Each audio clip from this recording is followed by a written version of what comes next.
Shalom, Bapak Ibu Saudara yang terkasih di dalam nama Tuhan Yesus Kristus. Sungguh kesempatan yang luar biasa saat ini. Kita boleh kembali bersama-sama beribadah, bersekutu dimanapun berada. Namun kuasa Tuhan adalah kuasa yang tidak terbatas oleh kita semuanya. Baik di tempat ini maupun di rumah saudara semuanya. Amin saudara. Haleluya. Mari Bapak Ibu Saudara, kita siapkan hati kita. Kita siapkan jiwa pikiran kita untuk memuji, memuliakan nama Tuhan. Sebab Dia Raja segala raja, Allah yang layak ditinggikan, Allah yang layak disembah. Terima kasih Tuhan. Terima kasih. Mari kita datang padanya. Bapa, sungguh pagi ini kami bersyukur, kami bersuka cita oleh karena kemurahan Tuhan yang luar biasa dalam kehidupan kami, Yesus. Saat ini Bapa, kerinduan hati kami yang mendalam Tuhan, untuk mengalami perjumpaan pribadi dengan Engkau, mengalami lawatan-Mu Tuhan, mengalami hadirat Tuhan. Karena kami percaya Tuhan, ketika kami mengalami hadirat-Mu Yesus, pemulihan boleh terjadi, kesembuhan boleh terjadi, kemenangan boleh terjadi atas kehidupan kami Yesus. Terima kasih Roh Kudus, terima kasih Tuhan. Mari saudara kita sembah Dia, sembah Allah yang maha tinggi, Allah yang mulia, kekal selama-lamanya. Oh, haleluya. Terima kasih Yesus, terima kasih Tuhan. Kau sungguh baik, sangat baik, teramat baik bagi kami Yesus. Kami datang di hadirat-Mu, membawa sembah, membawa syukur kami bagi-Mu Yesus Tuhan. Terima kasih ya Roh Kudus. Oh, sungguh ajaib segala perbuatan-Mu. Allah yang mulia, Allah yang layak dipuji, disembah. Ajaiblah segala rancangan-Mu Tuhan. Hati kami bersuka karena nama-Mu Yesus. Terima kasih Tuhan. Oh haleluya. Inilah kerinduan kami, inilah rindu kami datang padamu Yesus. Hadirat-Mu, lawatan-Mu Tuhan, Kau nyatakan. Terima kasih Yesus. Haleluya, haleluya.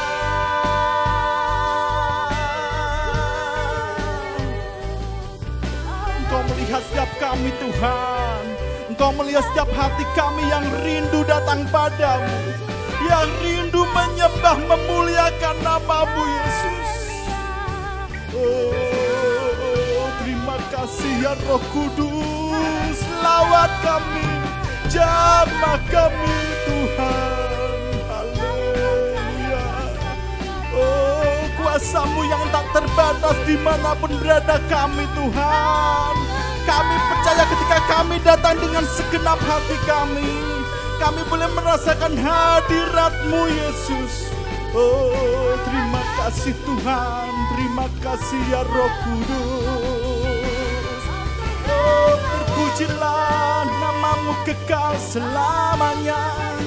Allah yang berkuasa, Allah yang dahsyat. Kami mau memuji kebesaran-Mu, kebesaran-Mu Yesus. Curahkan lawatan-Mu. Terima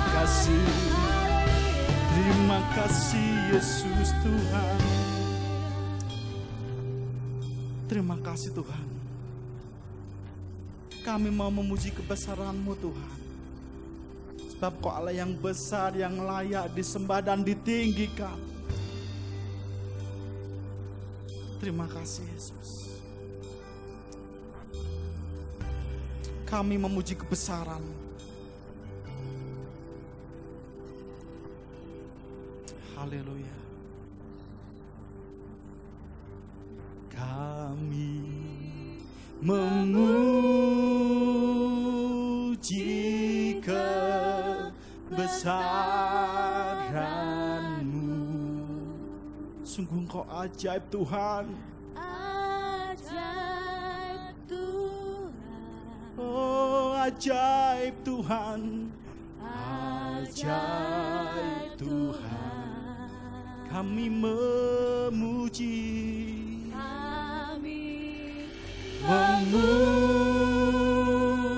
Memuji kebesaran-Mu.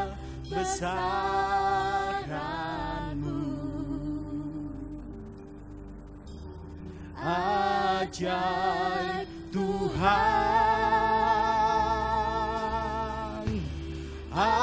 Ajaib Tuhan. Dan kami memuji-Mu. Kami memuji kebesaran-Mu. Kau sungguh ajaib. Ajaib Tuhan. Oh ajaib Tuhan.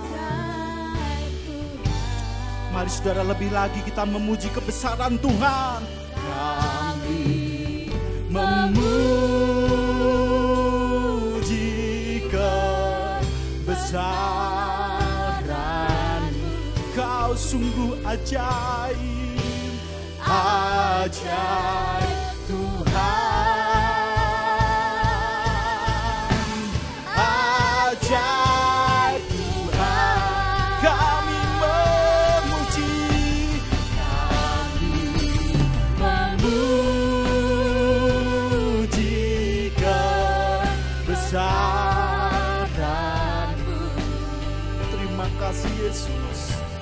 Ajaib Tuhan. Kau sungguh ajaib. Ajaib Tuhan.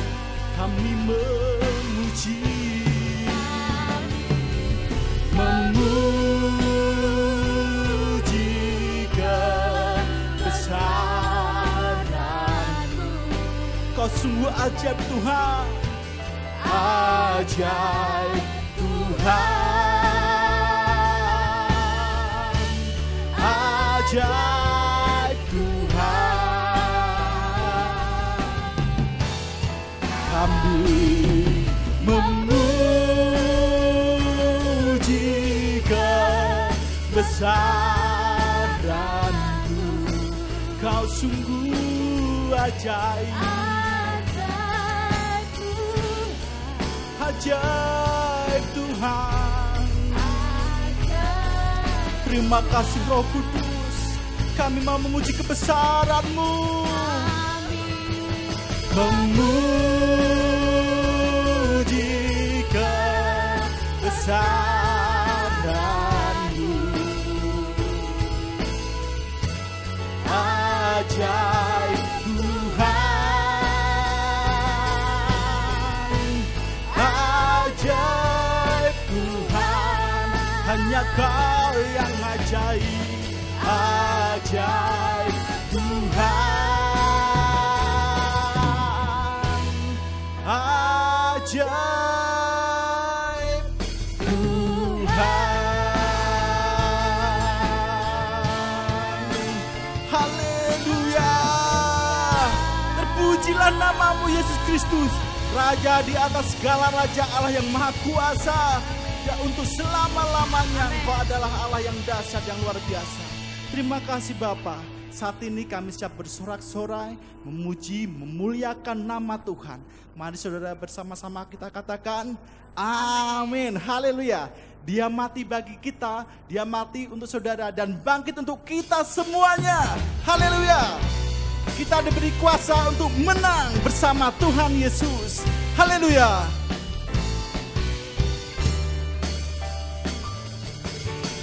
Dia mati bagiku, Dia bangkit bagiku, ya Tuhan Allah penyelamatku. Kuasa maut dikalahkan, hidupku dipulihkan, ya Tuhan Allah kemenanganku. Dia sungguh baik, Dia sungguh baik, Dia sangat baik. Yesus, Dia baik bagiku. Dia sungguh baik, Dia sangat baik. Yesus, Dia baik bagi. Dia ada di dalamku, Dia ada di dalamku, bergerak di hidup, ya Tuhan Allah kekuatanku. Dia penuhi hatiku dengan kuasa kasih-Nya, Tuhan Allah kemenangan kita semuanya. Dia sungguh baik, Dia sungguh baik, Dia sangat baik. Yesus, Dia baik bagiku. Dia sungguh baik, Dia sangat baik. Yesus, Dia baik. He is so good to you, He is so good to me. Haleluya. He is so good to me. Jesus, He is so good to you and me. He is so good to you, He is so good to me. Jesus, He is so good to you. He is so good. He is so good to you. He is so good to me. Jesus is so good to you and me. He is so good to you. He is so good to me. Jesus is so good to. He is so good to you and me. He is so good to you. He is so good to me. Jesus is so good to you and me. He is so good to you. He is so good to me. Jesus is so good to you and Jesus is so good to you and me. Jesus, amen. He's so good to you. He's so good to me.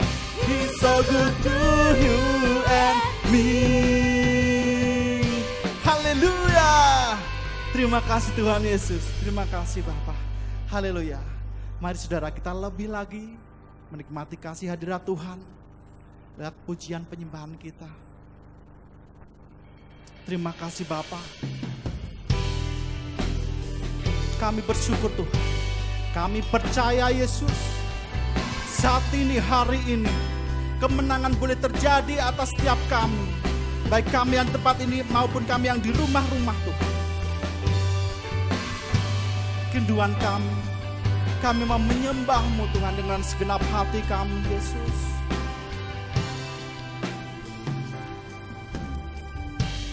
Ku menyembah dalam kudus hadirat-Mu hari ini. Tata kasih karunia-Mu Bapa, kekuatanku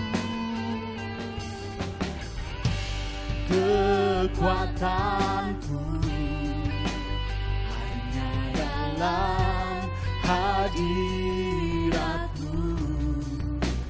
Yesusku. Hanya Kaulah segalanya dan kami Kami yakin Tuhan Kau hadir di tempat ini. Yakin Kau hadir di sini. Ku rasakan kuasa yang tak terbatas. Ku yakin Kau nyata di sini. Kemenangan terjadi di sini. Amin. Terima kasih Tuhan. Curahkanlah hadirat-Mu Tuhan. Ku menyembah-Mu Yesus. Ku menyembah dalam kudus hadirat-Mu. Hadiri atas kasih karunia-Mu Bapa. Kekuatanku dalam-Mu, kekuatanku hanya dalam hadirat-Mu, Yesusku. Hanya Kaulah segalanya.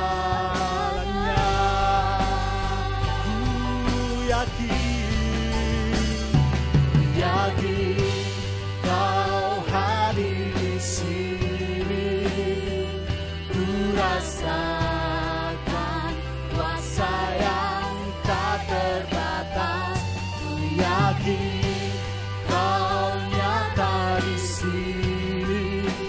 Kemenangan terjadi. Ku yakin Kau Tuhan hadir di sini.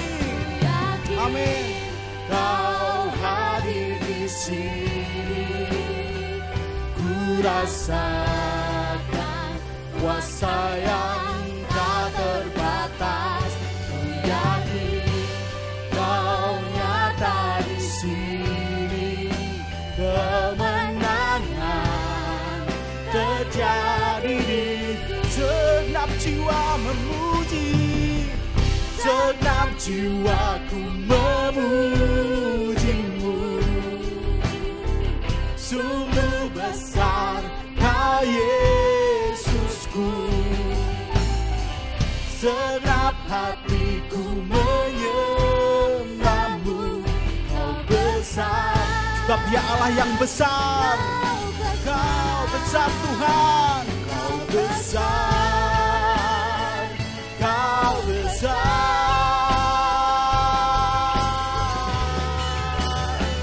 Ku yakin Kau hadir di sini. Ku rasakan kuasa yang tak terbatas. Ku yakin Kau nyata di sini. Kemenangan terjadi di sini. Ku yakin Kau hadir di sini. Ku rasakan kuasa yang tak terbatas. Ku yakin Kau nyata di sini. Kemenangan terjadi. kesembuhan terjadi di sini. Amin. Terjadi. Kelepasan terjadi. Kelepasan Haleluya. terjadi di sini. Haleluya. Terima kasih Tuhan. Allah yang luar biasa Yesus. Haleluya. Terpujilah nama-Mu. Kami percaya kemenangan terjadi, kesembuhan terjadi, kelepasan terjadi Tuhan. Oh, Kau yang layak dimuliakan Tuhan. Terima kasih Yesus. Terima kasih ya Roh Kudus.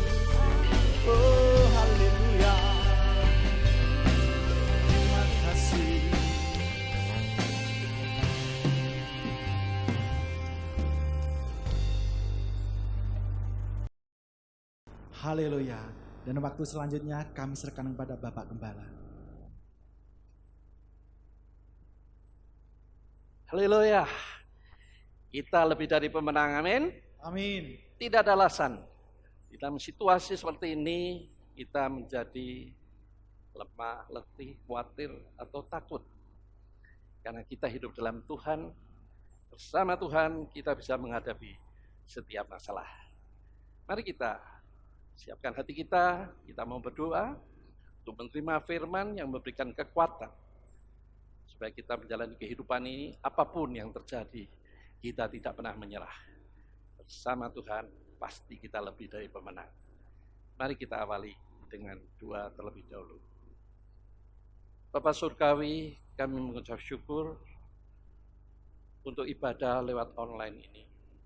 Kami percaya jemaat yang mengikuti ibadah secara online ini, mereka sudah dikuatkan lewat pujian pengagungan yang sudah kami naikkan di hadapan-Mu. Dan kini waktunya kami mau duduk diam di bawah kaki-Mu, tentunya untuk menerima kebenaran firman-Mu. Karena firman-Mu itulah yang menjadi suluh dan pelita bagi kaki kami. Lebih dari itu, firman-Mu yang memberikan kekuatan, menerangi hati kami, memberikan motivasi, semangat kepada kami di dalam menjalani kehidupan, walaupun situasi sungguh membuat kami semua menjadi tidak tahu apa yang harus kami kerjakan. Tetapi kami percaya Engkau yang menuntun kami, sehingga kami boleh melewati hari-hari kami, bukan oleh kuat dan gagah kami, tapi Engkau yang memberikan kekuatan kepada kami. Kami siap diberkati lewat kebenaran firman-Mu.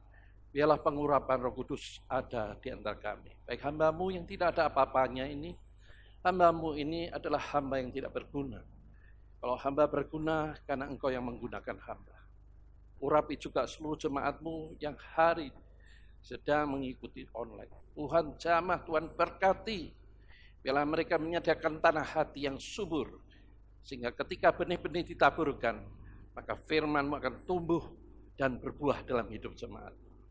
Kami percaya urapan-Mu juga akan ada di antara jemaat-Mu yang mengikuti ibadah secara online ini, sehingga semuanya dulu merasakan hadirat Allah, jamahan Tuhan di dalam hati mereka. Kami siap diberkati lewat kebenaran firman-Mu, dan kami alaskan doa sembahyang kami ini di dalam nama Tuhan Yesus. Amin. Amin. Puji Tuhan, kita boleh mengikuti ibadah secara online yang kedua kali. Saya percaya dalam ibadah yang pertama, jemaat semua diberi kekuatan, jawaban, mantap. Karena kita hidup dalam Tuhan, maka tidak ada alasan takut, khawatir apapun. Karena semuanya sudah ditaklukkan di bawah kaki Kristus. Dan kita yang hidup di dalamnya pasti mengalami kuasa kebangkitannya. Itulah luar biasanya. Hidup sebagai anak Tuhan yang tinggal di dalam Kristus. Dan Kristus sebagai kepala dan kita adalah tubuhnya. Tentunya tidak ada alasan untuk kita takut, khawatir, cemas menghadapi hari esok. Karena hari esok Tuhan juga yang punya.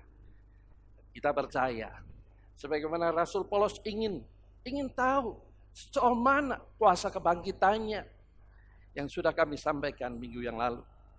Nah hari ini kita akan melihat lebih jauh lagi. Kita bukan hanya tahu, tapi kita akan mengalami kuasa kebangkitannya. Sehingga hidup kita boleh memberi dampak, memberi pengaruh kepada jemaat mungkin yang lemah, kepada tetangga, kepada sanak famili dan handetolan yang mungkin lemah karena merasa hidupnya menjalani dengan kekuatan sendiri. Tetapi bersama Tuhan, kebenaran firman-Nya ya dan amin. Itulah yang memberikan kekuatan, itulah yang memberikan jaminan masa depan itu penuh pengharapan.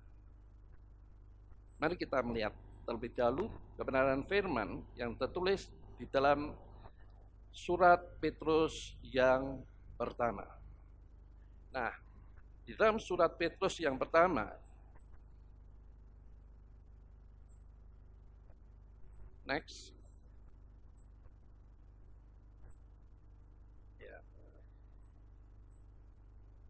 Suratan Rasul Petrus yang pertama, pasal pertama, ayat 10 sampai 12. Saya akan membacakan bagi Bapak Ibu semua. Firman Tuhan berkata demikian. Keselamatan itulah yang diselidiki dan diteliti oleh nabi-nabi yang telah bernubuat tentang kasih karunia yang ditunjukkan bagimu, diuntukkan bagimu. Dan mereka meneliti saat yang mana dan yang bagaimana yang dimaksud oleh Roh Kristus yang ada di dalam mereka.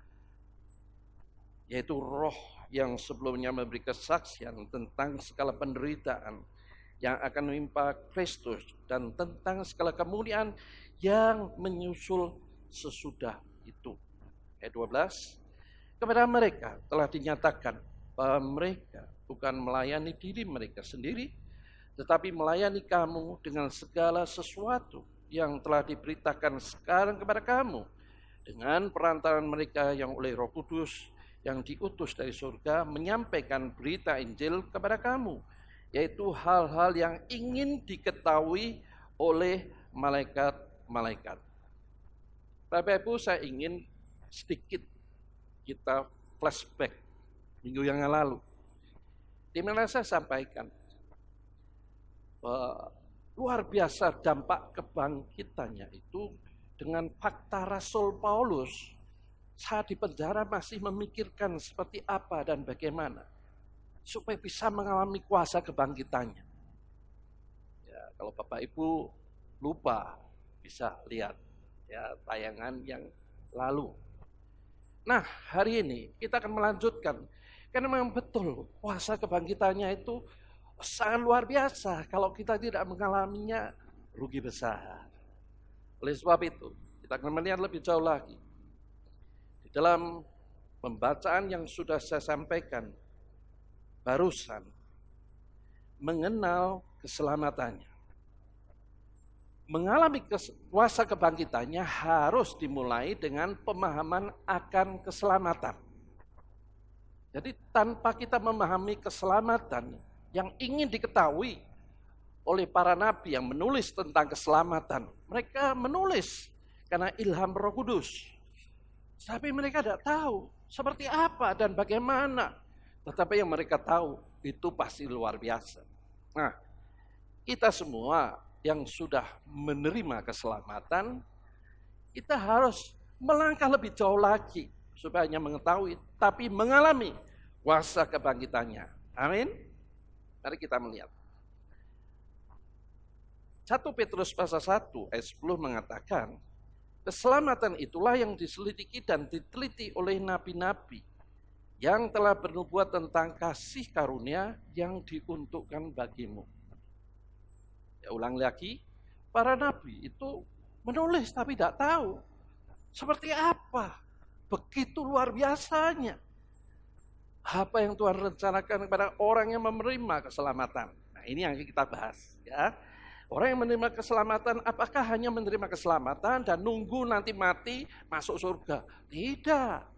Anugerah keselamatan itu berguna saat kita hidup dalam dunia ini maupun nanti tentunya sampai di dalam kekekalan. Oleh sebab itu, kalau para nabi aja ingin tahu, mosok kita ada ingin tahu?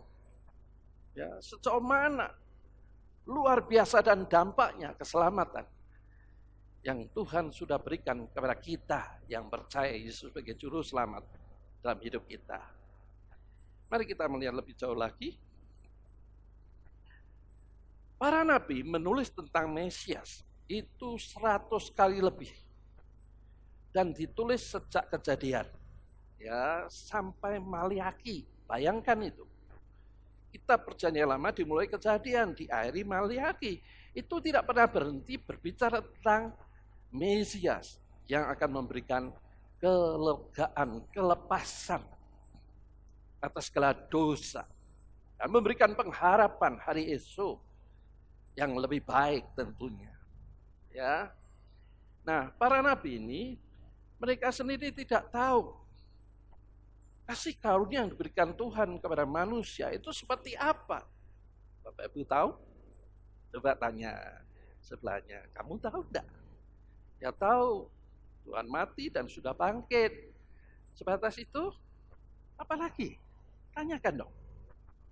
Ya, jadi kita harus belajar pada kesempatan ibadah online pagi hari ini adalah sejauh mana dan berdampak seperti apa ini keselamatan yang ingin diketahui oleh para nabi yang menulis, ya, sehingga mereka berusaha menyelidikinya, tapi tidak bisa karena Tuhan belum menyingkapkan.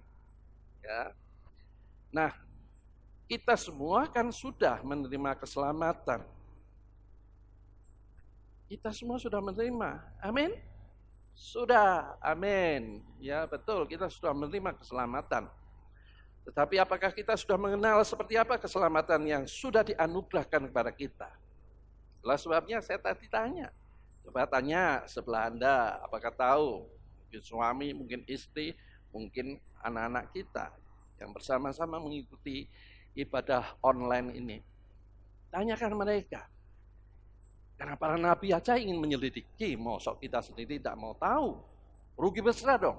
Karena di dalamnya ada sesuatu yang bermanfaat.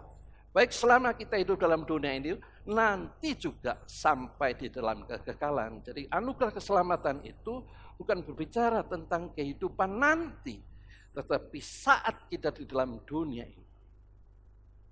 Ya, mari kita lihat lebih jauh lagi. Nah, itulah sebabnya Rasul Paulus dalam Filipi pasal 2 ayat 12 mengatakan, kerjakanlah keselamatan itu dengan takut dan gentar. Ya, keselamatan itu suruh dikerjakan dengan takut dan gentar. Apakah maksudnya keselamatan itu belum sempurna? Jelas tidak dong. Ya, keselamatan itu sudah sempurna. Ingat, minggu yang lalu saya sampaikan di dalam Ibrani pasal 9 ayat 28 itu mengatakan sekali itu sudah sempurna di hadapan Tuhan. Sehingga artinya keselamatan yang dianugerahkan kepada kita ini tidak perlu lagi kita lakukan dengan upaya usaha kita, tidak. Itu namanya keselamatan belum sempurna. Keselamatan itu sudah sempurna. Puji Tuhan, karena Tuhan memberikan anugerahnya yang luar biasa, yaitu keselamatan. Yang di dalamnya juga memberikan jaminan hidup berkemenangan. Sehingga dikatakan barang siapa ada di dalam Kristus, maka dia lebih dari pemenang. Lalu apa ini yang dimaksud? Di dalam Filipi pasal 2 ayat 12. Hai saudaraku yang kekasih, kamu senantiasa taat. Karena itu telah kerjakan keselamatanmu dengan takut dan gentar. Bukan saja seperti waktu aku masih hadir, tetapi terlebih pula sekarang waktu aku tidak hadir. Ya, sekali lagi itu bukan usaha manusia. Nah, apa ini? Ini yang perlu kita pahami atau belajar bersama pada kesempatan pagi ini. Yang dimaksudkan adalah menggali, cari lebih dalam, lebih luas dampak dari anugerah keselamatan ini. Ya, menggali, mencari ini. Apakah keselamatan hanya percaya Yesus, ibadah setiap minggu ke gereja, apalagi sekarang untuk datang ke gereja tidak bisa. Apakah sebatas itu? Tidak, bukan. Nah, itulah sebabnya kita harus menggali sejauh mana di tengah-tengah masa-masa krisis yang sangat mengerikan seperti ini, sehingga kita tidak tahu seperti apa hari esok. Tapi percayalah, kalau Tuhan mengatakan kesusahan sehari cukup kita pikirkan sehari, esok ada kesusahannya sendiri. Tetapi yang penting, selama kita menghadapi setiap badai masalah persoalan dalam hidup, kita tidak pernah sendirian. Bukankah Tuhan Yesus mengatakan Immanuel, artinya Tuhan selalu beserta. Jadi pikirkan hari ini cukup, hari esok ada masalah sendiri. Tetapi masalah sendiri itu tidak kita kerjakan sendiri. Bersama Yesus kita akan menghadapi masalah. Amin. Ya. Jadi ini yang perlu digali. Dampak keselamatan, anugerah keselamatan ini yang harus kita gali, kita kembangkan. Atau diberdayakan lebih dalam lagi. supaya hidup kita ini berdampak. Ya, jadi Rasul Paulus itu menulis dalam kitab Filipi pasal 2 ayat 12-nya ini tidak bertentangan dengan firman Tuhan yang ditulis dalam Matius pasal 5 ayat 14 sampai 16. Tidakkah engkau tahu bahwa engkau adalah garam dunia yang memberi dampak? Tidakkah engkau tahu bahwa engkau terang dunia? Pasti kita hafal. Kalau kita menjadi orang percaya sejak sekolah minggu, pasti ibu-ibu, kakak-kakak pembimbing, pasti mengejarkan itu. Jadi ini ada kaitannya, bagaimana kita bisa menjadi seperti garam di tengah dunia. Bagaimana kita ini bisa menjadi terang di tengah dunia yang gelap ini. Sama seperti yang anjuran Rasul Paulus katakan kepada jemaat di Filipi. Ya, kerjakan keselamatan itu maksudnya menggali, memberdayakan supaya keselamatan yang sudah kita terima ini bisa memberi dampak bagi keluarga, bagi masyarakat, komunitas di mana kita tinggal, dimanapun kita berada, kita harus memberi dampak. Amin. Ya, seperti yang dikatakan oleh Matius pasal 5, 13 sampai 16. Jadi garam dan terang dunia. Ya. Jadi itu maksudnya. Nah, cara mengerjakan keselamatan itu ditulis dengan jelas di ayat 13-nya. Yaitu karena Allah lah yang mengerjakan di dalam kamu. Jadi Roh Kudus mengilhami setiap kita yang sudah menerima keselamatan, dan Roh Kudus itu yang menuntun kita baik kemauan maupun pekerjaan menurut kehendaknya, kerealannya, menurut rencananya. Jadi bukan menurut kemauan kita sendiri. Ya, bahasa Jawanya ngomong gugu karepe dhewe. Tidak boleh dong. Ya, karena firman Tuhan jelas mengatakan menurut rencananya, menurut kehendaknya. Dan ayat 14-nya mengatakan lakukan itu dengan tidak bersungut-sungut. Gresulo. Ya, tidak boleh dong. Karena kita percaya Tuhan yang memberikan kekuatan, Roh Kudus di dalam diri kita memberikan kemampuan untuk kita menggali dengan hikmatnya sejauh mana anugerah keselamatan itu yang sudah diberikan kepada kita ini diberdayakan menurut kemauan, menurut rencananya, bukan menurut kita sendiri. Ya, sehingga akhirnya kita bisa memberi dampak, menjadi garam, menjadi seperti terang di tengah dunia. Itulah sebabnya ayat 15 dan Filipi pasal 2 itu menjelaskan supaya kamu menjadi seperti bintang di tengah dunia. Luar biasa ya. Jadi memberi bintang di tengah kegelapan itu membuat orang senang karena pengaruh bintang itu bisa menerangi jalan yang gelap. Demikian pula kita di tengah situasi orang tidak tahu bagaimana, mereka mengalami PHK, mereka yang usahanya bangkrut karena modalnya habis, tidak ada pembelinya. Kita yang memberikan mereka pengharapan. Katakan, Tuhan sanggup menolong. Tuhan itu mengasihi manusia. Sehingga dia yang roh menjelma menjadi manusia, inkarnasi.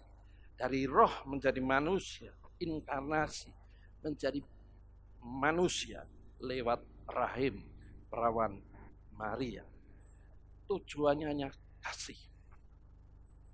Kasih kepada siapa? Kita manusia berdosa yang tidak layak. Jadi kalau Tuhan Yesus yang Allah luar biasa kasihnya, sehingga rela mati bagi manusia, saudara dan saya, manusia berdosa yang sebetulnya tidak layak, dimusnahkan saja, itu bagi Tuhan sangat mudah. Dan Tuhan menciptakan manusia jenis baru yang tidak berdosa. Bagi Tuhan tidak ada yang mustahil. Tetapi Tuhan mau melakukan, rela turun ke dalam dunia, menjelma menjadi manusia dengan tujuan satu, untuk mati di kayu salib. Tujuannya apa? Menebus dosa saudara dan saya. Nah, ini berita sukacita harus disampaikan. Sehingga kalau Allah yang rela mati pada saat kita berdosa, Apalagi kalau kita mengakui dia sebagai Bapa, Juru Selamat pribadi kita, dia pasti akan membuka jalan. Dia buka jalan saat tiada jalan. Nah, inilah tugas kita jadi bintang, memberikan kekuatan kepada mereka yang mulai tidak berpengharapan. Di dalam Yesus ada pengharapan. Nah, mengerjakan keselamatan ini disertai dengan takut dan gentar. Maksud takut dan gentar itulah hormat, mengasihi. Maka hidup kita pasti akan menjadi seperti bintang di tengah dunia. Artinya kuasa kebangkitannya akan kita alami. Amin. Iya, oleh sebab itu mari kita lakukan dengan rasa hormat dan kasih. Kenapa hormat dan kasih? Untuk mengerjakan apa yang Tuhan mau? Karena percaya Tuhan itu melihat kerelaan dan kesungguhan hati. Ini sebetulnya inti kekristenan. Rela, mau tunduk, diatur Tuhan. Bukan ngatur Tuhan. Ya, bukan ngancam Tuhan. Siapa kita ini? Kita ini kan debu. Berani-beraninya kita mengancam Tuhan. Nah, itulah sebabnya tunjukkan bahwa kita ini sungguh mensyukuri keselamatan, hiduplah dengan takut dan gentar menurut kemauan Allah. Maka hidup kita pasti memberi dampak. Amin. Mari kita melihat lebih jauh lagi. Nah, sekarang kita melihat dalam 1 Petrus pasal 1 ayat yang ke-11. Nah, di situ jelas sekali dikatakan, ya 1 Petrus 1 ayat yang ke-11. Dan mereka meneliti saat yang mana dan bagaimana yang dimaksud oleh Roh Kudus yang ada di dalam mereka, yaitu roh yang sebelumnya memberi kesaksian tentang segala penderitaan yang akan ditimpa atau menimpa Kristus dan segala kemuliaan yang menyusul demikian. Ya, di dalam 1 Petrus pasal pertama ayat 11 ini menjelaskan seperti apa Mesias, dari keturunan siapa dia lahir. Yesaya menjelaskan itu. Bagaimana misinya bagi umat manusia dan apa tujuan Mesias datang ke dalam dunia. Ditulis sejak kitab Kejadian sampai Maleakhi. Yang paling nyata adalah penderitanya ditulis dalam Yesaya 53 ayat 2 sampai 12. Bagaimana kondisi Mesias mengalami hindaan, cercaan, penderitaan, diolok-olok. Semuanya itu adalah untuk menanggung dosa manusia, dosa Bapak Ibu Saudara dan dosa saya. Itulah anugerah yang luar biasa. Mana ada manusia rela berkorban untuk orang lain, apalagi di zaman sekarang yang sangat egois, lulu gue. Jelas tidak mungkin, sehingga para nabi heran ini. Mesias itu sampai sejauh itu dia mengerjakan anugerah keselamatan di dalam kehidupan orang percayanya. Ya, kita lihat. Selanjutnya dalam 1 Petrus pasal 1 ayat 12. Kepada mereka telah dinyatakan bahwa mereka bukan melayani diri mereka sendiri, artinya si penulis nubuatan-nubuatan di dalam kitab Perjanjian Lama itu. Tetapi mereka melayani kamu, saudara saya dan saya, dengan segala sesuatu yang telah diberitakan sekarang kepada kamu dengan perantaraan mereka, yang oleh Roh Kudus yang diutus dari surga menyampaikan berita Injil kepada kamu, yaitu hal-hal yang ingin diketahui oleh para malaikat. Nah, Bapak Ibu harus menyadari ini. Ya, bukan hanya para nabi, malaikat pun ingin tahu. Nah, kita melihat luar biasanya mereka menulis tentang keselamatan dengan begitu lengkap, sampai kain yang diundikan pun ditulis dalam Mazmur pasal 22 ayat 19. Semua itu bukan melayani diri mereka sendiri, melainkan untuk kita yang menerima kasih karunia keselamatan. Ya, oleh sebab itu, mari kita melihat kerelaan keselamatan yang diberikan kepada kita di masa sekarang Perjanjian Baru. Kenapa juga ingin diketahui oleh para malaikat? Malaikat disuruh melayani manusia yang telah menerima keselamatan. Ibrani 1 ayat 14. Malaikat juga diperintahkan berkemah di sekeliling orang benar. Ditulis dalam Mazmur 34 ayat 8. Dan bukan itu saja, malaikat diperintahkan untuk selalu menyertai kita di sepanjang jalan hidup kita.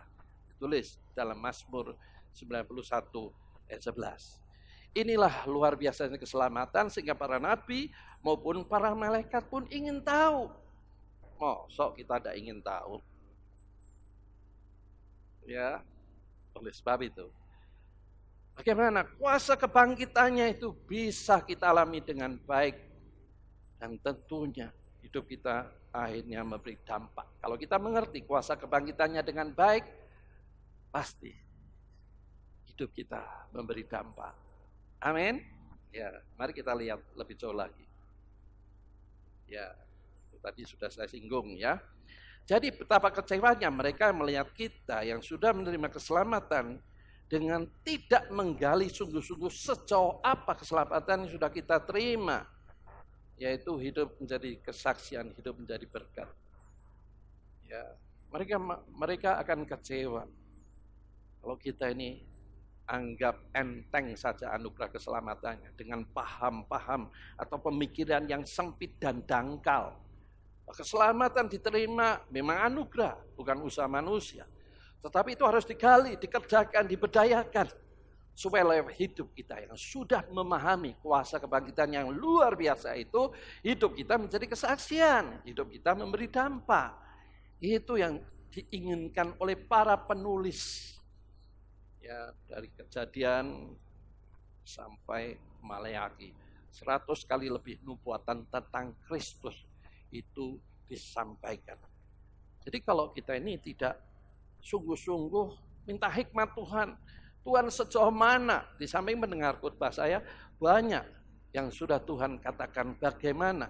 Ya, misalnya, yang lalu saya sampaikan, luar biasa dampak keselamatannya. Dengan Rasul Paulus mengatakan itu dalam Filipi pasal 3 ayat 10, dengan rela menderita. Jadi kata kuncinya itu adalah menderita. Apanya diterita? Keinginan daging kita. Itu yang perlu disalibkan.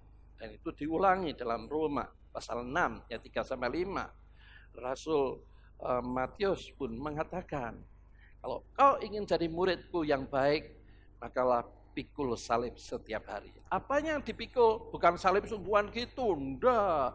Artinya pikul manusia lama kita. Itu yang harus diingat setiap hari. Hidup kita bukan milik kita sendiri, tapi milik Dia yang sudah menebus. Hidup kita sudah lunas dibayar di kayu salib. Dikatakan dengan jelas di dalam 1 Korintus 9, 1 Korintus 6, saya maksudkan 1 Korintus 6 ayat 19-20. Tidakkah engkau tahu bahwa engkau sudah dibayar lunas di kayu salib? Dan hidup yang kamu hidup itu bukan milikmu, tapi milik Tuhan. Puji Tuhan, mari kita melihat apa yang harus kita lakukan. Kalau sampai para nabi penulis nubuatan tentang Mesias, juru selamat itu aja sangat kecewa. Seperti apa? Mari kita melihat lebih jauh lagi. Nah, dalam hal ini tentunya saya ingin menggarisbawahi konsep hidup kelimpahan menjadi salah kaprah kalau hanya untuk memuaskan keinginan daging saja. Tuhan memberkati memang untuk hidup dan hidup dalam kelimpahan. Itu sangat jelas. Ditulis dalam Injil Yohanes pasal 10 ayat 10. Ya, ayat 10 A-nya mengatakan, Iblis datang merusak dan membinasakan. Yesus datang untuk memberi kehidupan yang dalam kelimpahan. Di dalam penafsiran bahasa apapun sama, intinya itu. Tetapi jangan berhenti di situ. Ingat ayat 27. 28, 29-nya. Engkau harus mengikuti jejak-jejak Kristus. Artinya harus mentaati firman-Nya. Kalau kita hanya menanti kelimpahan tapi tidak mau mengikuti jejak-jejaknya, kebenaran, jalan kebenaran yang sudah diajarkan, itu namanya kita tidak memahami keselamatan yang sebenarnya. Tetapi kalau kita mengikuti jejak-jejaknya, maka kita akan menyadari bahwa kekayaan memang diberikan dan itu boleh dinikmati, itu wajar. Tetapi ingat, kekayaan juga untuk memikirkan, mengembangkan kerajaan Allah di muka bumi. Artinya kita harus mensupport kalau Tuhan mempercayakan kekayaan kepada kita. Bukan untuk diri sendiri, tidak peduli orang lain. Nah, dilemanya itu banyak orang tidak memahami ini. Oleh sebab itu Bapak Ibu harus memahami. Supaya Tuhan mempercayakan kekayaan kepada Bapak Ibu. Karena tahu kekayaan bukan untuk diri sendiri, tapi bagaimana untuk mengembangkan kerajaan Allah di muka bumi. Amin. Ya. Nah, di dalam Timotius pasal 6 ayat 17 itu mengatakan, peringatkanlah kepada orang-orang kaya di dunia ini agar mereka jangan tinggi hati. Ya, biasanya orang kaya itu sombong, tapi ada juga yang rendah hati. Ya. Tetapi biasanya, umumnya, dan jangan berharap pada semua yang tak tentu seperti kekayaan.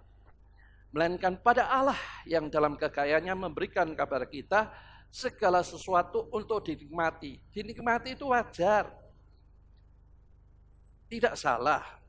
Ya. Tapi Tuhan memberikan kekayaan sebetulnya untuk mensupport pengembangan kerajaannya di bumi ini. Agar banyak jiwa makin diselamatkan. Nah, itu tujuan kekayaan itu seperti itu. Ya, wah, kalau ngomong kekayaan memang Alkitab luar biasa sekali. Tetapi mari kita pahami dulu ini. Ya. Di dalam keselamatan itu ada juga kasih karunia, yaitu kekayaan. Tetapi kekayaan bukan untuk memuaskan keinginan daging kita saja, tetapi juga untuk support, mendukung pekerjaan Tuhan. Ya.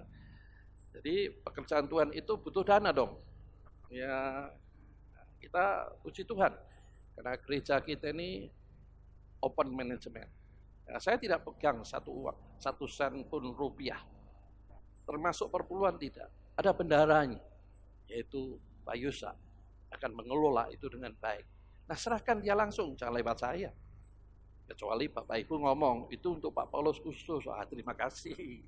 Ya, tetapi kekayaan sesungguhnya adalah mensupport pekerjaan Tuhan. Serahkan kepada bendahara langsung. Ya. Nah, selanjutnya kita harus tahu. Kadang-kadang Tuhan itu karena murah hatinya, walaupun belum memahami arti kekayaan sebagai bagian dari kuasa kebangkitannya, anugerah keselamatannya itu, tetapi banyak orang tidak siap. Ya, tidak siap. Sehingga akhirnya apa? Ya untuk diri sendiri, ya sampai lupa pekerjaan Tuhan. Ya, tidak peduli dengan orang lain.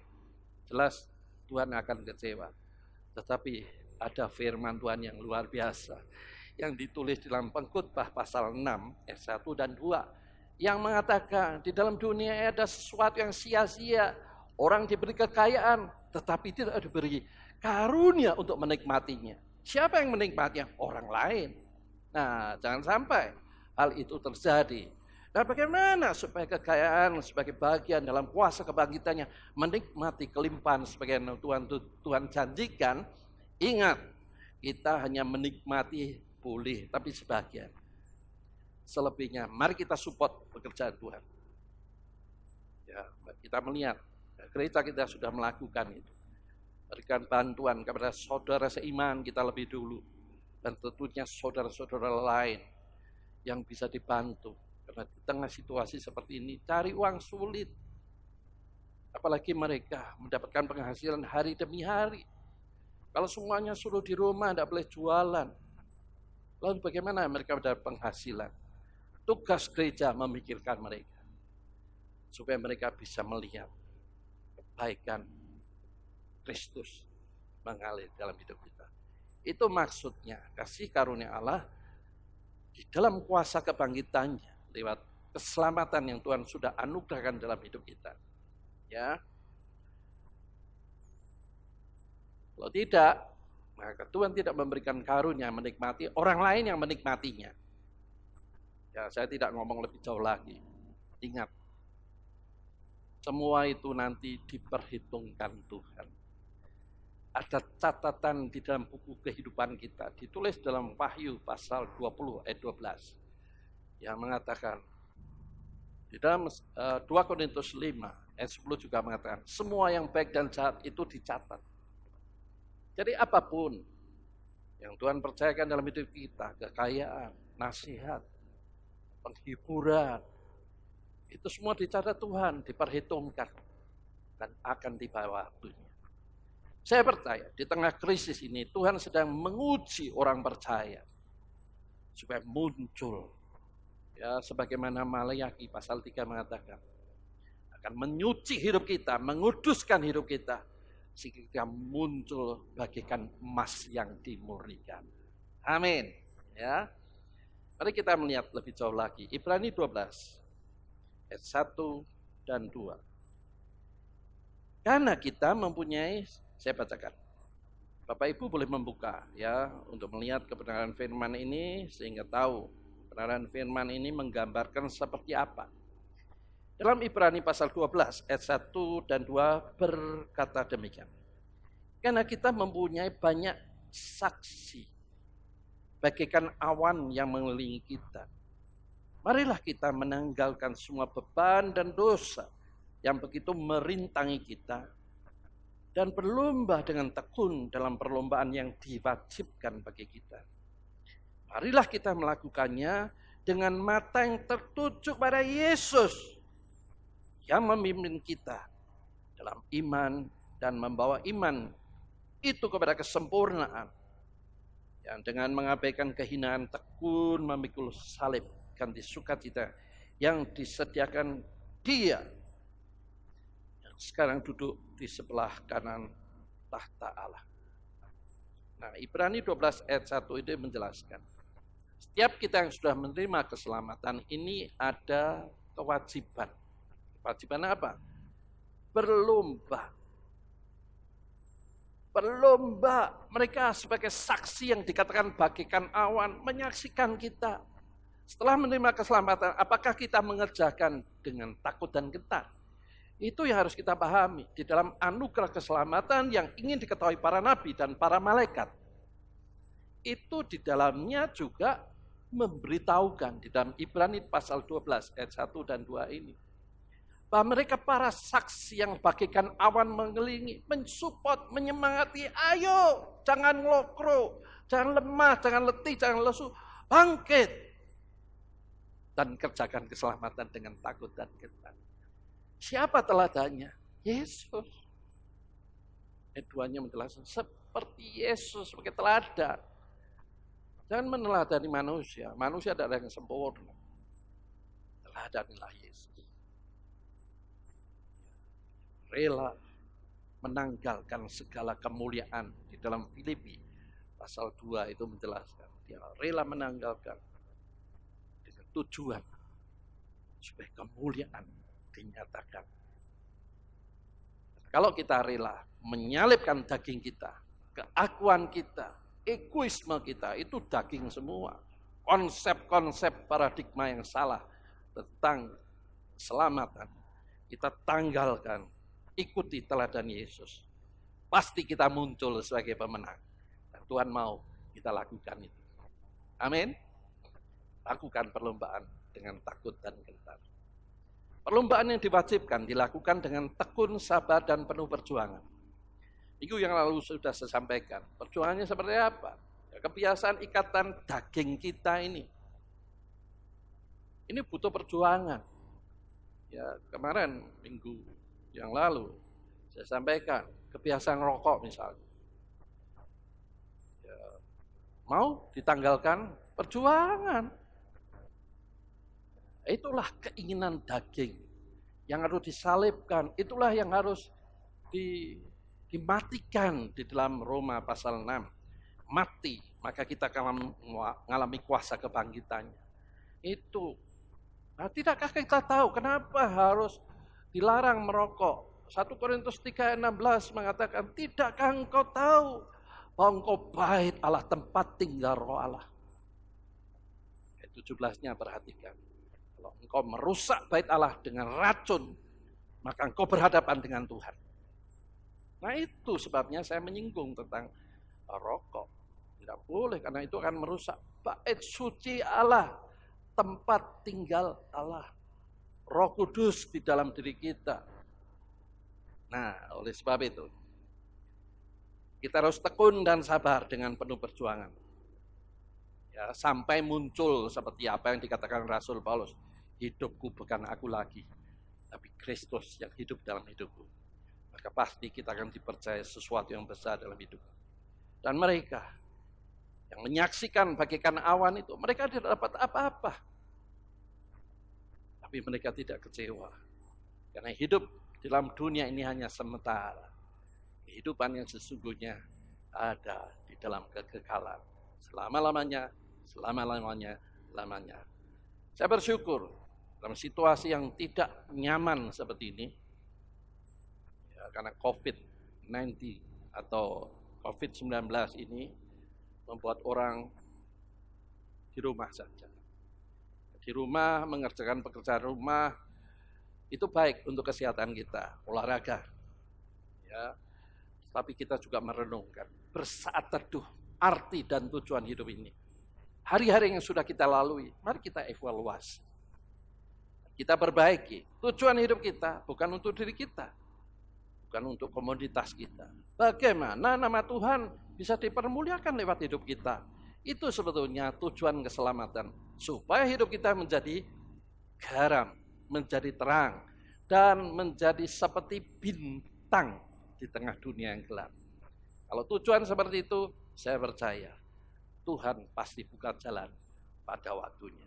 Karena Tuhan memandang kita siap untuk menerima kepercayaan yang lebih besar lagi. Nah, ini ada akibatnya. Ya, Bapak Ibu harus tahu ada akibat setiap tindakan yang tidak selaras dengan firman. Akibat tidak mengerjakan keselamatan yang sudah diberikan kepada kita, maka Ibrani 2 ayat 2 menjelaskan. Karena itu, harus lebih teliti kita memperhatikan apa yang telah kita dengar, supaya kita jangan hanyut di bawah arus, kayak hidup dunia maksudnya.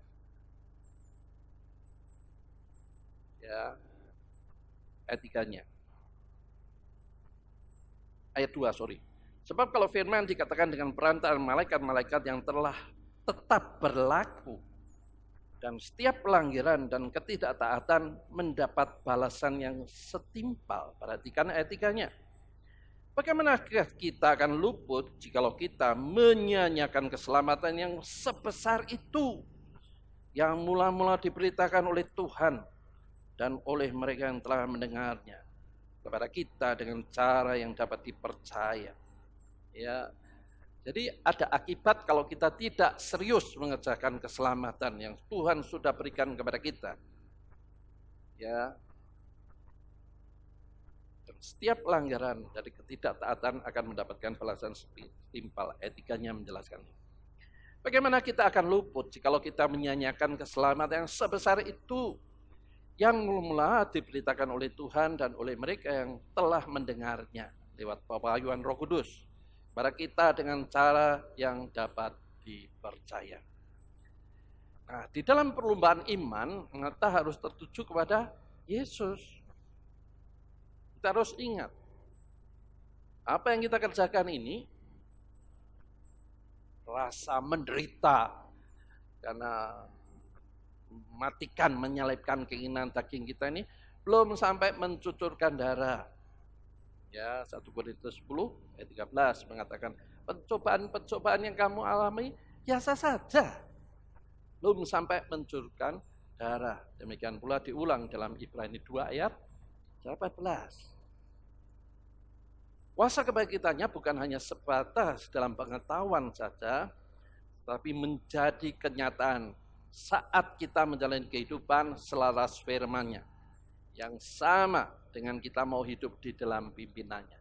Jadi ketaatan kita kepada ajaran yang Tuhan sampaikan yang tertulis dalam Alkitab ini, itu sama saja kita rela untuk dipimpin oleh Gembala Agung kita, yaitu Tuhan Yesus. Oleh sebab itu, relakanlah. Pada saat kita merasa tidak kuat, berserulah, Tuhan berikan aku kekuatan, supaya aku boleh memenuhi keinginan kehendak-Mu dalam hidupku. Saya percaya Roh Kudus saat itu juga memberikan kekuatan. Jadi bukan oleh kuat dan gagah kita bisa mengerjakan keselamatan dengan takut dan gentar. Tetapi karena kekuatan yang berasal dari Tuhan, membuat kita bisa menjalani kehidupan sebagaimana yang Tuhan inginkan dalam hidup kita. Amin. Setelah memahami kuasa kebangkitannya, Tuhan pasti mempercayakan kasih dan kuasa dalam perjalanan hidup kita. Sehingga hidup kita ini bisa berdampak bagi kemuliaannya. Jadi bagaimana kita bisa mengalami kuasa kebangkitannya? Sederhana. Hidupku bukan aku lagi, tapi Yesus yang menjadi pemimpin dalam hidupku, yang menuntun aku. Pasti aku dibawa dari satu kemuliaan kepada kemuliaan yang lebih besar, sebagaimana yang ditulis dalam 2 Korintus 3 ayat 18. Tetapi ingat, 2 Korintus 3 ayat 18 itu dimulai dari ayat-ayat sebelumnya mengatakan kuasa di dalamnya itu yang mengerjakan, menuntun. Dan menuntun itu kita akan dibawa dari satu tahap kepada tahap yang lebih lanjut. Yang disebut dari kemuliaan kepada kemuliaan yang lebih lagi. Jadi harus mengikuti ketaatan tuntunan pimpinannya. Tanpa itu tidak mungkin. Dan saat itu jangan takut. Karena Roh Kudus memberikan kekuatan untuk kita melakukan apa yang menjadi kehendaknya. Amin. Nah, kesimpulan. Kesimpulannya adalah betapa pentingnya kita yang sudah menerima anugerah keselamatan yang ingin diketahui oleh para nabi maupun malaikat untuk kita kerjakan dengan rasa hormat dan kasih kepada Tuhan. Selanjutnya, resiko mengabaikannya ditulis dengan jelas dalam Ibrani 2 ayat 3 yang menjelaskan bagaimana kita akan luput jika kita menyiapkan keselamatan yang besar itu. Bapak Ibu yang mengikuti ibadah online di rumah, ingat, keselamatan itu harus kita kerjakan dengan takut dan gentar. Bukan menurut kemauan kita, bukan menurut logika kita, konsep paradigma kita. Tapi ingat, menurut kemauan kehendak Allah. Barulah kita akan dibawa hidup seperti bintang di tengah dunia yang gelap. Amin. Mari kita datang pada Tuhan. Bapak Ibu Saudara sekalian, setelah kita menerima firman Tuhan, mari kita datang pada Tuhan dengan menaikkan pujian bersama. Bapak Ibu juga menyanyikan di rumah, ya, diam di hadirat. Kita naikkan pujian ini bersama. Hanya di dalam hadiratnya kita mendapatkan ketenangan dan kedamaian.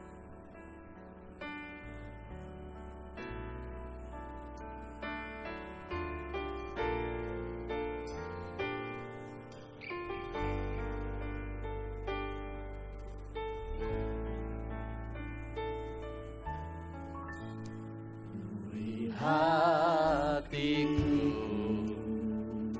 dengan hadir-Mu Tuhan, dengan hadir kami rindu Tuhan untuk memandang wajah-Mu. ku rindu memandang Wajah-Mu oh Tuhan di dalam kekudusan-Mu.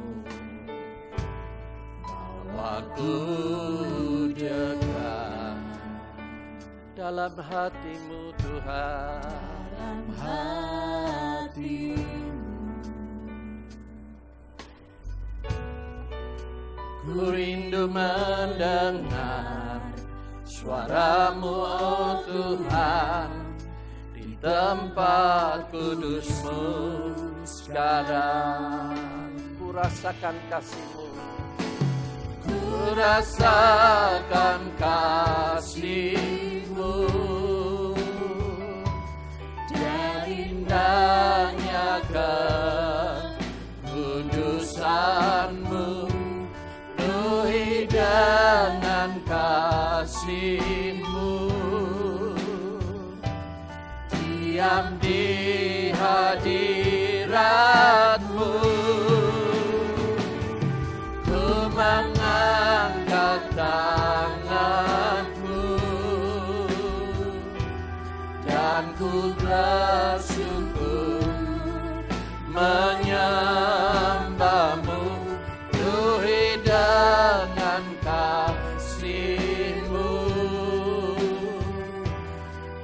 diam di hadirat-Mu. Mari Bapak Ibu nyanyikan dengan sepenuh hatimu. Rasakan hadirat-Mu di rumah masing-masing.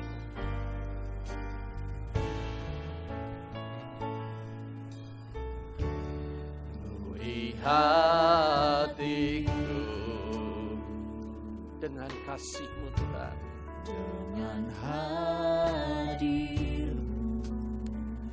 Oh Yesus, Kaulah segalanya dalam hidup kami. Ku rindu memandang Wajah-Mu, oh Tuhan, di dalam kekudusan-Mu.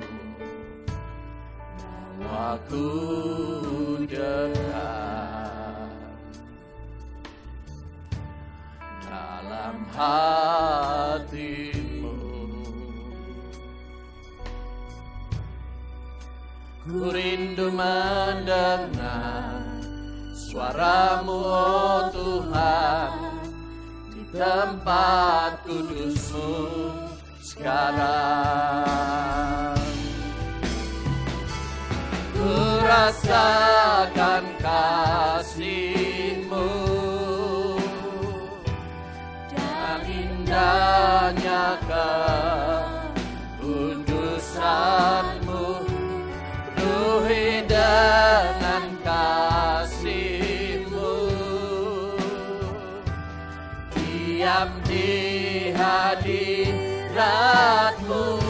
Kami mengangkat tangan, mengangkat tanganku, ya Tuhan, dan ku bersyukur menyembah-Mu. Penuhi dengan kasih-Mu, diam di hadirat-Mu. Oh, mengangkat kasih-Mu dan indahnya kekudusan-Mu. Penuhi dengan kasih-Mu, diam di hadirat-Mu. Ku mengangkat tanganku dan ku bersyukur menyembah-Mu. Penuhi dengan kasih-Mu, diam di hadirat-Mu. Katakan, penuhi rasakan hadirat-Mu dalam hidup kami, ya Tuhan. dan indahnya Kekudusan-Mu, penuhi dengan kasih-Mu, diam di hadirat-Mu. Ku mengangkat tanganku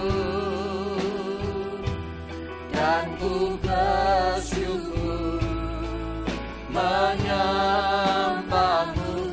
Penuhi dengan kasih-Mu, diam di hadirat-Mu. Peduli kami Tuhan, penuhi dengan kasih-Mu, diam di hadirat-Mu. Penuhi dengan kasih-Mu, diam di hadirat-Mu, diam di hadirat-Mu.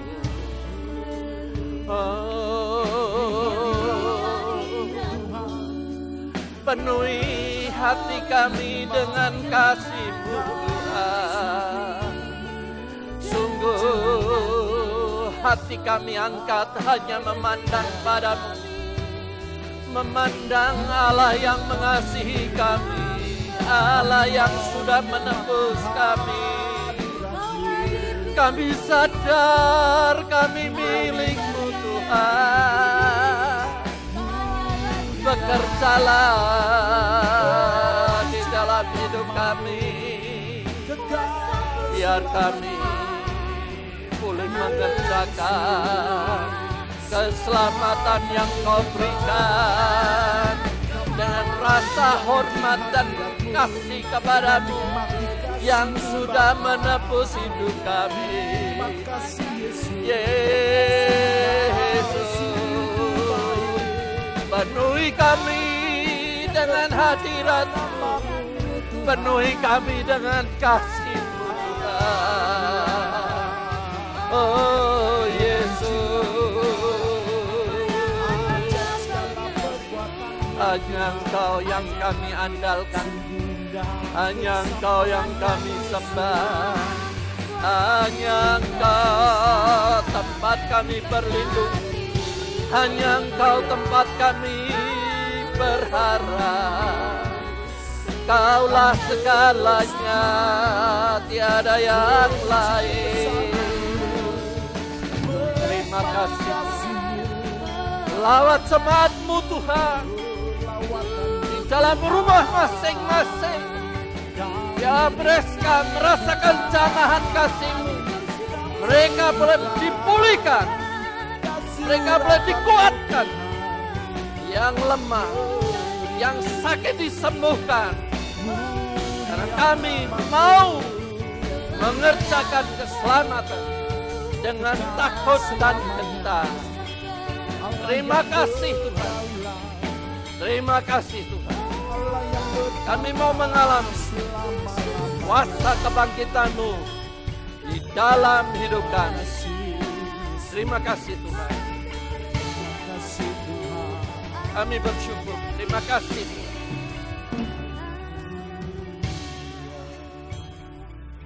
Kami bersyukur untuk kebenaran firman-Mu. Kami tidak mau hanya tahu luar biasa dampak kebangkitan-Mu, tapi kami mau mengalaminya. Oleh bimbingan tuntunan-Mu, kami boleh mengalaminya. Tolong kami Tuhan yang lemah, yang sesungguhnya tidak ada apa-apanya. Kami sungguh mengandalkan Engkau. Pimpin Tuhan setiap langkah hidup kami. Kami tak berdaya, tapi mata kami tertuju padamu. Daripada-Mu lah pertolongan kami. Engkaulah yang sanggup membuka jalan. Terima kasih. Bila kebenaran firman-Mu termeterai dalam hidup kami. Benih-benih firman-Mu sudah jatuh di tanah hati kami subur. Oleh pertolongan Tuhan, maka benih firman akan tumbuh, menghasilkan buah-buah. Mengalami kuasa kebangkitan-Mu sungguh nyata dalam hidup kami. Terima kasih Tuhan, kami terima kebenaran firman-Mu dengan penuh ucapan syukur di dalam nama Tuhan Yesus. Setiap kita yang percaya katakan, amin.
Puji Tuhan, kita sudah mendengar pengumuman.